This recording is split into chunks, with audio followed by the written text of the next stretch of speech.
Good morning, everybody, and welcome to what I will call my pre-birthday edition, since tomorrow is my birthday on my 48th birthday. Good God, 48 years. You look back and you know you've lived it, and you definitely have the experience, but then you sit there and go, am I really 48? Yeah, I really am. Look at the salt and pepper beard, and you can tell I am. But today's edition, I thought I'd do something a little bit different. I know normally I'm focusing on gameplay, game systems, a lot of other things. I think I just want to talk about what it's been like to have 48 years of life in gaming. And for gaming, probably about 36. So 36 years of gaming. And I know some of you can say, yeah, Rick, I've done more than that. Um, there are some of you that have lived longer and gamed longer than I have, but many of you have not. And so we're going to do a little bit of a talk, and it's not going to be a boring talk by any means. So hopefully you won't tune out on this edition. Hopefully you'll get a lot of good things from it and some nuggets to take away in my years of experience and play. I started out when I started playing back in the Blue Rulebook days, the original basic D&D kit. And it was version 1. It wasn't chainmail, because I did get chainmail later on. Don't get me wrong. I got a lot of other documents and went back and got some of the stuff from when it all started. Now, mind you, I started my experience into gaming probably, let's see, I was 12 at the time. 12 back from now. I'm 48, so that's 36 years ago. So 36 off of that, 1980. So some of you started in 78, 76, 75, 70, early 70s. I got involved in the 80s. I was a 12-year-old kid. I loved everything sci-fi and fantasy. Growing up, I had one of those childhoods where I loved kids and I loved other kids, but I had a very pendulum-y kind of personality at times. And gaming helped me to balance that out. I got some really good friends of mine. Chester Williams was one of them. Chester, I'm making you a huge shout out on here. Chester was so much fun to run in the games. He was a blast. And there was also Trisha. And Trisha, I won't use your last name since you're a female, but Trisha G.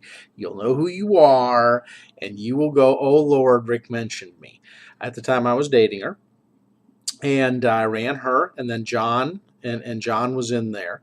And that was our group. And, we had some other players that came in and out. I think had I kept a better friendship with Eric and with Wade, I would have had them in there too. There were a lot of good people that I had in my life to start out, and we had a lot of fun with gaming.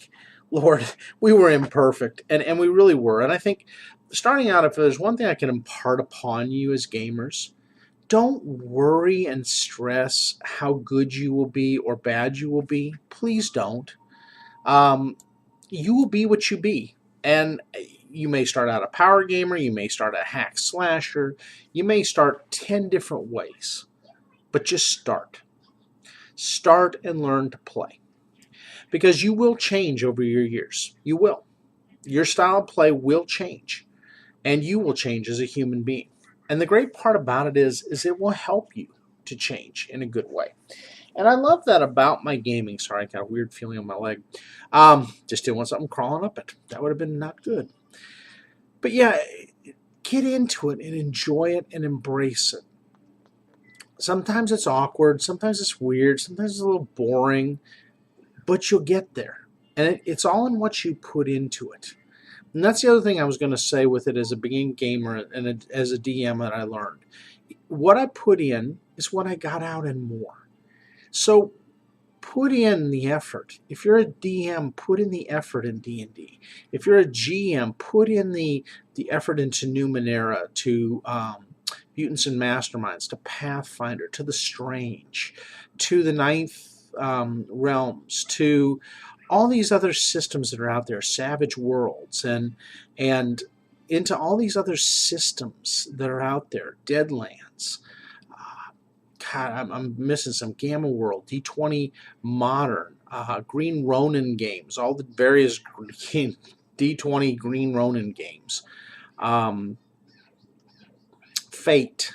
There are so many different systems out there.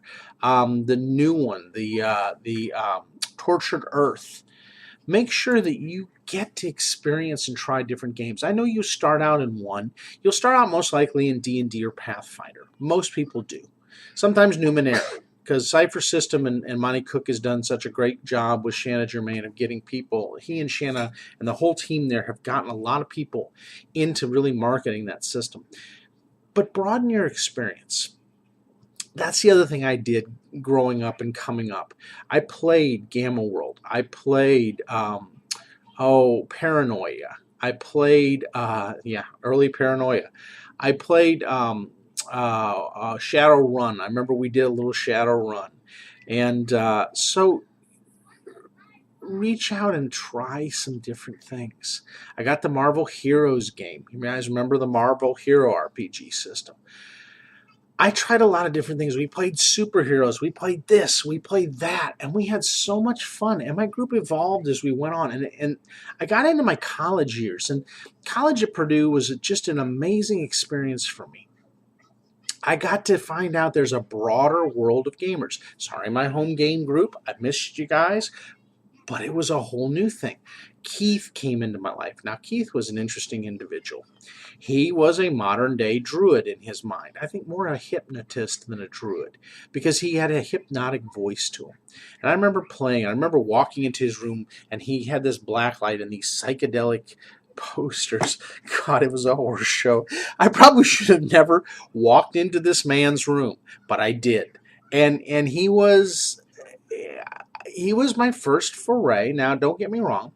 I had friends who were bisexual and who were homosexual, and forgive me, I use same sex because I don't want homosexual has such a negative connotation to it. And my friends that are, I'm sorry that it is.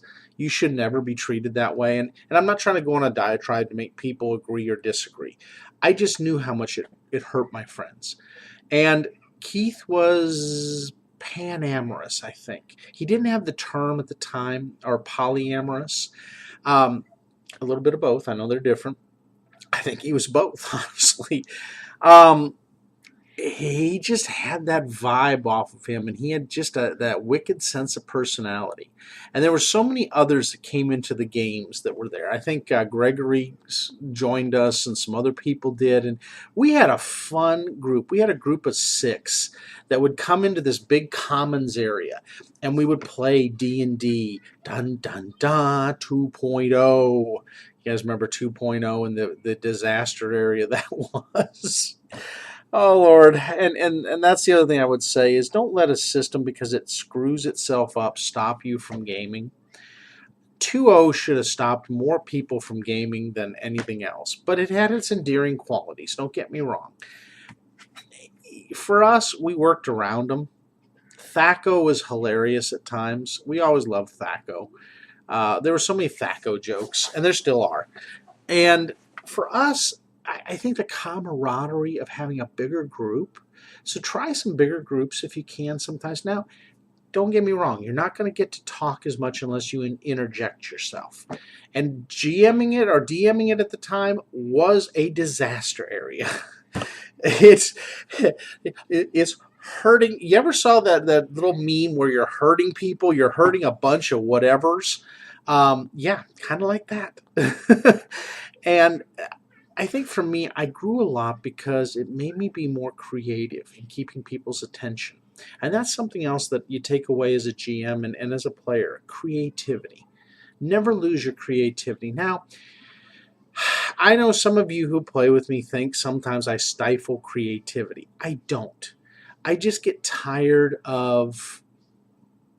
You got to understand, and maybe some of you who have played with me now, and some of you who are playing now who will watch this, will understand me a little better when I share this. We had 2 gamers in college that were your power gamers, that had to be Wolverine, that had to be Superman, that had to be Thor, that had to be that mighty, invincible, walking piece of plate mail that would walk around. And okay, I get it. you can build your character in any system to be as powerful or as weak as you want. But why would you? I mean, after a while, as a GM, as a DM, I got bored of running them. Because for me, and hopefully you guys will see this that are with me that feel this way, you bore me with your power gaming. You really do. You bore me crapless. Because it's the same old, and yet you don't want to call yourself a power gamer, but you are. You're a metagamer, and you just don't want to admit it. You mask it behind the creativity, and they did the same thing. Well, I'm just being creative. Why are you all over me? Why are you down on me? Because you don't use skills, because you don't use other things, because you don't think other than to just go up and smack it upside the head if it doesn't like you. Think for me. Talk, use your words, role play, have some fun, have more dimension to your character. When your own parties can tell you, and we used to laugh in college at these too, because the party knew exactly. We could word for word tell you their maneuvers, what they were going to do, how they were going to do it, and how they were going to describe the kill. So if people, and sometimes it's humorous and great and endearing, other times you got to catch on that people are making fun of you, and they literally are.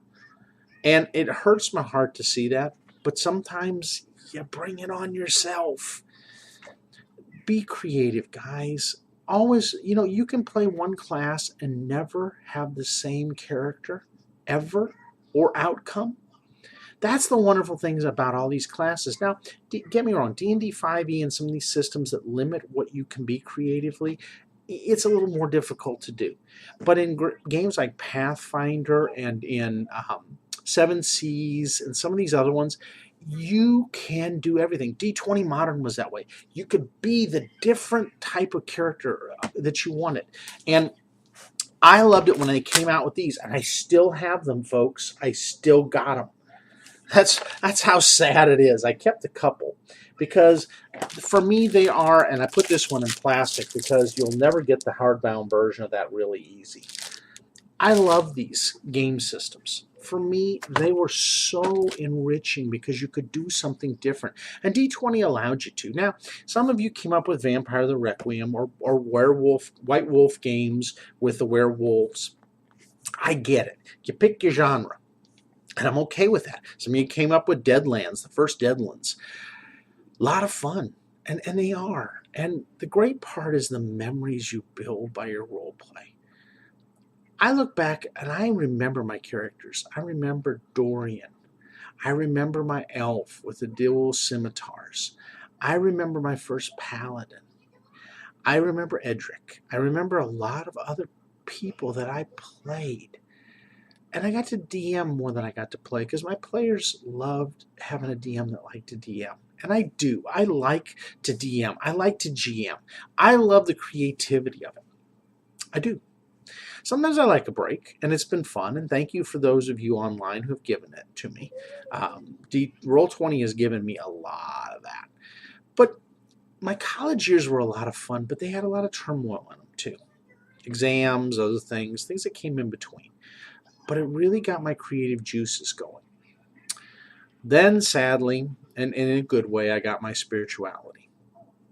And I thought gaming was evil for a while. And yes, I joined in just like, not like some of these people that really went off the deep end of it's just evil. But it was time consuming. So I quit, sadly. This was about the time 2 was kind of coming into its own little miasma. They had a lot of books out and everything else. Then, about a year after 3.0 came out, I got back into it again. And I had missed it. I liked 3.0. And then 3.5. I liked 3.5. In fact, I still have one of the books that Paizo and Paizo folks, I still have your stuff. And this book, I put a cover on it because the outside looks horrific on it probably after a while. But do you guys remember this one? And I also have The Age of Worms. Loved them. Loved them to no end. And I'm going to run this again someday. I loved just 3.5 and the way it gave you diverse creativity. And for me as a GM, that's what motivates me beyond all recognition, is how creative you are. I love somebody that thinks outside the box, that wants to be a little bit different and loves to be a little bit unique. I got some great things going for the upcoming campaign, and I'll say that. Some of my players have thought some great ideas, and I love it, love it, love it, love it. And I look forward to more of it because I think it's going to be a lot of fun when we role play them. But for me, I learned diversity and creativity, and I started falling in love with the shorter races, the gnomes, the halflings, the goblins, the what were the psionics? They had a little tiny psionics. The Duergar, the Darrow. I liked a lot of different races that were out there on the shorter side because they had to think outside the box too. This pointy stick wouldn't do as much damage as it did with a bigger creature, a medium size. So the pointy stick didn't do the damage you thought it would. And I love that. Now, 5 has kind of simplified that so you don't have the differences. I like it. I like that the fact that instead of a D8 that a gnome does a D4, it really holds it to form because they're not going to do as much damage. They're just not. But just the different types of archetypes. See, D&D got into the 3.5 got into archetypes heavily. They were there before in 2, but never as held as high as 3.0 and 3.5 did. And the archetypes, if you guys remember all those books that came out on the fighters and on the fighting types and on the divine types and on the wizard types, and the warlock first came in. And guys who love 5, that's where your warlock came from. Were it not for 3.5, you would have never had that. Just keep that in mind. And the tiefling or tiefling, or however you want to pronounce it. I go tief. I'm of the I as an E in German, tiefling. And that's what the Germans would pronounce it. It's not tiefling. Now the Dutch might go tiefling. But they are just so cool.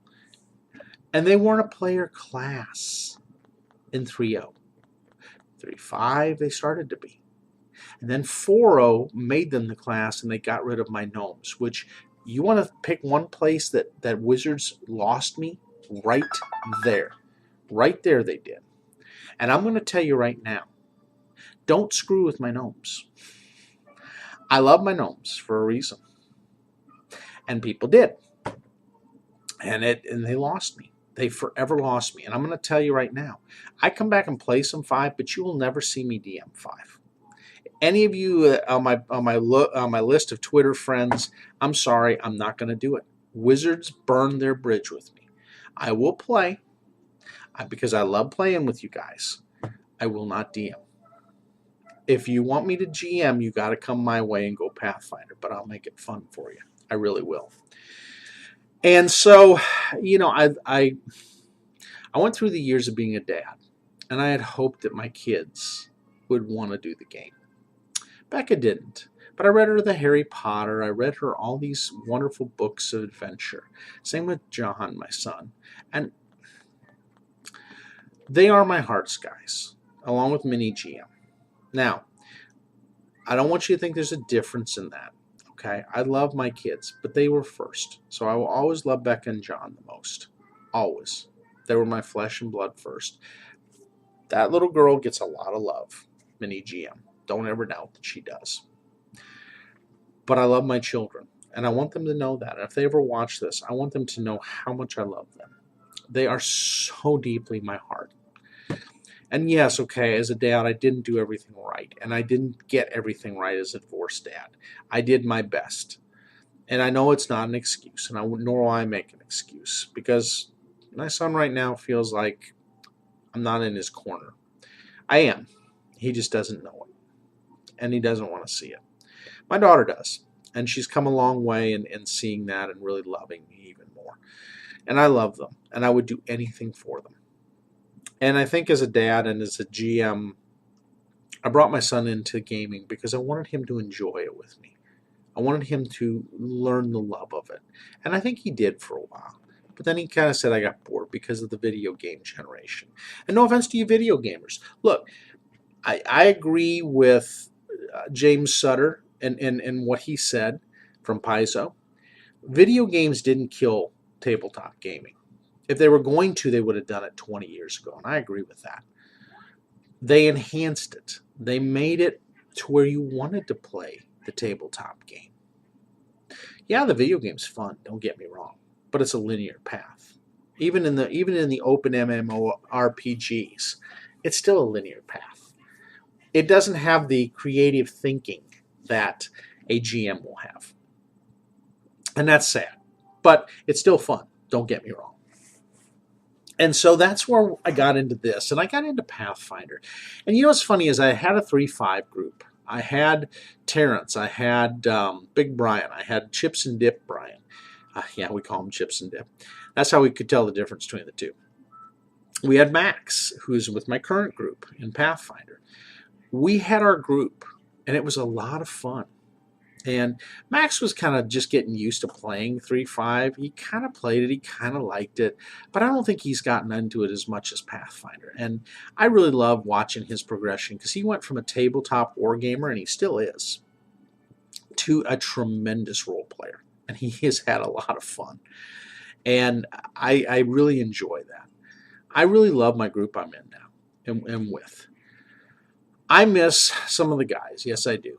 Matt was a great addition, and we'll always love Matt. Matt was kind of that guy that did the tiefling, gnome, sorcerer, or wizard, trying to mastermind and perfect his wizardry from a distance, and he was a coward at heart.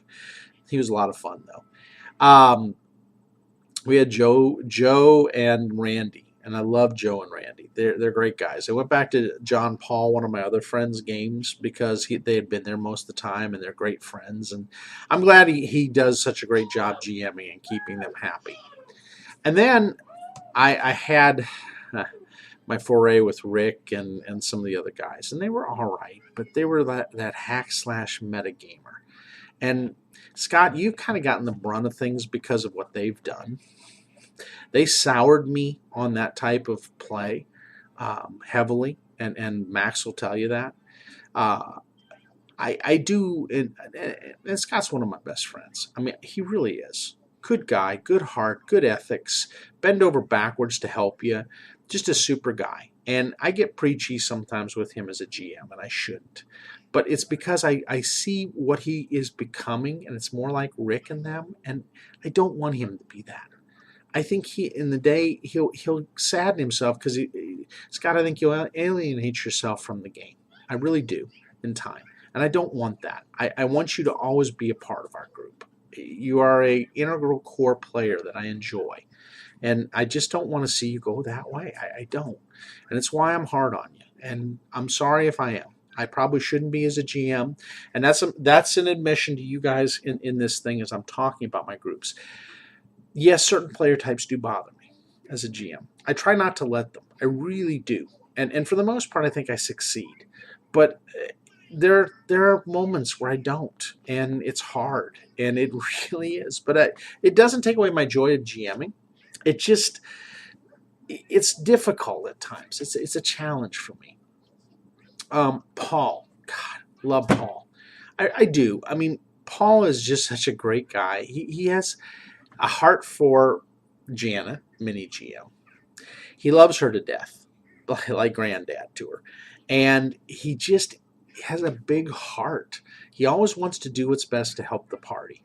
And I like that about him. He is just such that guy that will go the distance to support and be there. And I'm so glad he's picking a character in the next campaign he's been wanting to play a while. I am so excited for his Hobgoblin. I am so excited. I'm not going to spoil the background story for you, Paul. I can't wait for you to unravel it for the party, but I think it's really freaking cool what you did. And your detail, thumbs freaking up, dude. It has come a mile from your earlier characters, and I love it. I just do. And this one's good too on Reign of Winter. His Reign of Winter cleric's really cool too. But I'm in anticipation on this one. Uh, Josh and Brian, man, my Bobsy twins, as I'd call you, and you guys will roll your eyes at the reference. But you two are such, I thought you guys were going to do this. And in the beginning, I think you guys did a little of this. But you guys have really become this, and I like it. You two have just learned to be friends with everyone in the group. And you guys are always welcome in my home. I mean, you have great hearts, and your role play is just so much fun. I enjoy what you do and how you just kind of course the boundaries, but you don't go outside of them. You just kind of travel along exploring, and I like it. It's just fun to watch. And Max, I saved you last, my friend, because you've been with me the longest. And please know, you are truly my friend. Even though we don't always get to talk outside the games a ton, I'm so much happier that you write me things with what Painvin and Haya have done. Because Haya was one type of thief, Painvin is another, and I love them both. And to watch Max evolve as a gamer has been just a joy for me. I love watching all of my guys go and grow and just really do well. But man, there's just something special about you to me, my friend. It's just, you have a special place in my heart, and you will always be welcome at my table. I'm just going to tell you this. All you guys are, but, and don't take this wrong, it's not about favor. It's just the fact that he's been so loyal to me for so long. And he could have walked away when Chips and Dip and Tea kind of split ways with me, but he didn't. And he's been a dear friend since that time. And he really helped me to make the transition into Pathfinder. And guys, you'll have that one player that'll sit at your table that no matter what, you will always love having there. And that's Max. I love having him there. He is unpredictable at times with his characters. Always funny. I have so many memories of humor and mirth with his characters from Haya stabbing the poor guy piloting the sub and the carrying crown in the back thanks to the aboleth.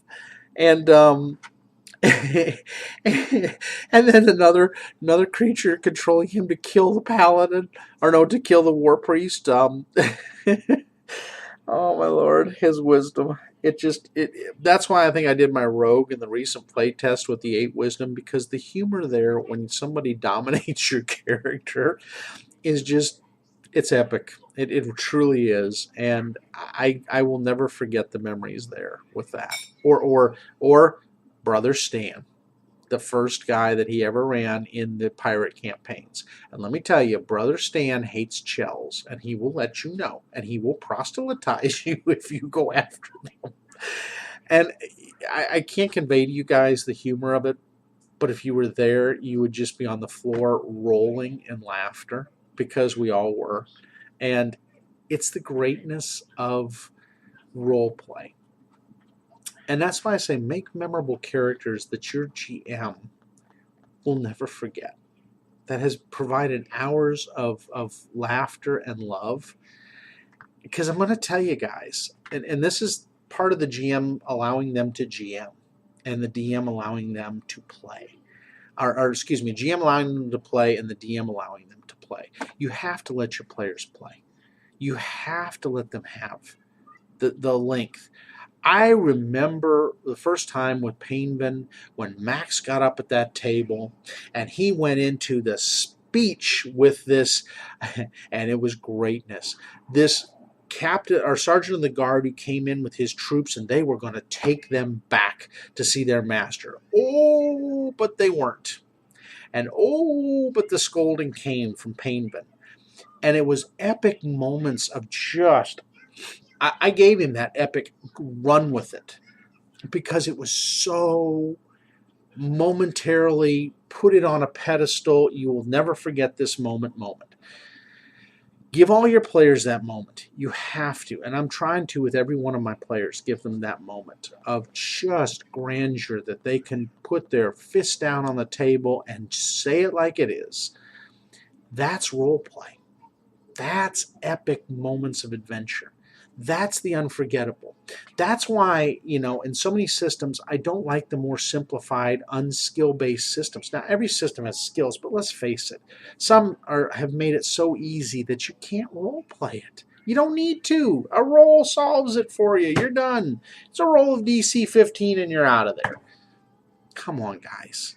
I love a good, Painvin has fought hard to get his rolls. And he has rolled and he rolled a natural 20 on that one. And let me tell you, with his plus 15, it was a rout. And the leader just went out, the sergeant, with the tail between his legs going, whatever. I'm going back to my tower. Just leave me alone. Leave me alone. Went back and chewed out the barkeepers who sent him there in the first place, his little spies in town. Oh, it was just moments of bliss. And the party was loving it because they didn't have to draw a single sword. They didn't have to get cornered in. They didn't have to fight for their lives. The rogue talked them through it. And he won, and they got just as much experience as they would have had they drawn their swords. And so these are the moments that I will tell you of my times. That's one thing as a GM, DM, whatever you want to call yourself, host master. Make those memories that you remember in your mind, that you can look back 5 years from now and still laugh your rear end off about. I still remember, we had a guy join us, Michael, nice guy, came up to Madness Comics, came in, sat in our games, and this was back when I was doing Legacy of Fire, and I had just started Legacy of Fire. Max will barely remember this because he had come in on these things. It was him and Matt, and they were there in this old monastery, the Sarenrae. In swoops this creature, and it's coming to kill the party. And they're firing at the creature, hoping to critical it. And the creature criticaled and ripped off one of the player characters' heads and took off with it. The party couldn't stop laughing. The poor Michael took the brunt of this, and he says, "Okay, Rick, I'll make my way back. I'll write up another character, whatever." He never came back. I felt so bad. But he will go down in the annals of our stories as the guy who got his head taken off. Even though you're going to have those kind of players that will leave you and never come back, it's just greatness. It is. And I think that's the thing to remember as you go through these things. Make those moments and memories. Be a memorable DM and GM. Make those times just so epically fun and creative that your players don't ever want to go away. And, players, just be that good of a player. Learn your craft. Learn your character. Don't make it this humdrum, I'm just going to kind of wander through life in a daze. Or I'm going to pick out my sword and just beat it. Be finesseful. Come on with the on guard pose and the special saying that you have, like yoiks, yoiks and away, whatever you want to say. The moment that just gets the party laughing as you chase down the enemy, and they can't stop laughing because the enemy is running away from you as quickly as possible as you're bouncing after it with your little pointy stick. I love it. Those moments are just epic moments of crushing fun. And that's the thing, as we come away into my birthday things that I would just convey to you guys. Live a life full of those moments. Enjoy them. And make your mini GM happy, too, in the background with the fly swatter. But, yeah, you can see from my facial expression, oh, Lord. But spend your years. Have those memories that you look back on, those experiences, those things that add up, the friends that you would love to game with again if you had the moments. Chester, Trisha, I would love to game with you guys again. I would love to have you come join the party. I am so excited. One of my friends from the church I used to go to, Cliff, is going to join us this weekend. I am so freaking pumped. Now, he and I don't always agree on political things. Get he and I in the room. He is the far liberal. I am the centrist that he thinks is humorous at times. Chester is my buddy who's not necessarily liberal. He just wants things fair, but thinks I'm a right-wing nut. Sorry, Chester, I had to go there. But I love them in the gaming table, and they're my buddies, and always welcome, and I'm excited to have them. They've made so many good memories.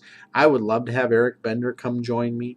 He is such a tremendously fun guy and so diverse, and he and his I guess I call him a fiance, your fiance, or significant other, or partner in life, life partner. The two of them are just great guys, and I can't wait for them to come down here sometime and see us and visit us and stuff. And Mini GM has stubbed her toe. She just got to pick up stuff, because otherwise she's going to keep stubbing her toe. Have those kind of people. Online, I would love to have Chaotic come down sometime and join us, or Griswick, or any of those guys, and sit in on a Pathfinder session with us. And hopefully we'll get to do more online sessions. Noof, buddy, I didn't forget you. I promise. Noof, you've made my life full of a lot of great, epic, memorable moments, whether it's Call of Cthulhu or whether it is D&D. You, my friend, have had some memorable outings. I don't want you to ever feel insecure and anxiety-filled. I know so many players struggle with different things in their life, whether it's getting in front of people, or am I good enough, or do I match up? And I would say that every one of you guys that I've played with, yes, you do. Yes, you do match up. Yes, you do line up. Yes, you are good enough. Yes, you are that amazingly fun to play with. I'm not saying that. I don't just say those kind of things lightly. I enjoy people.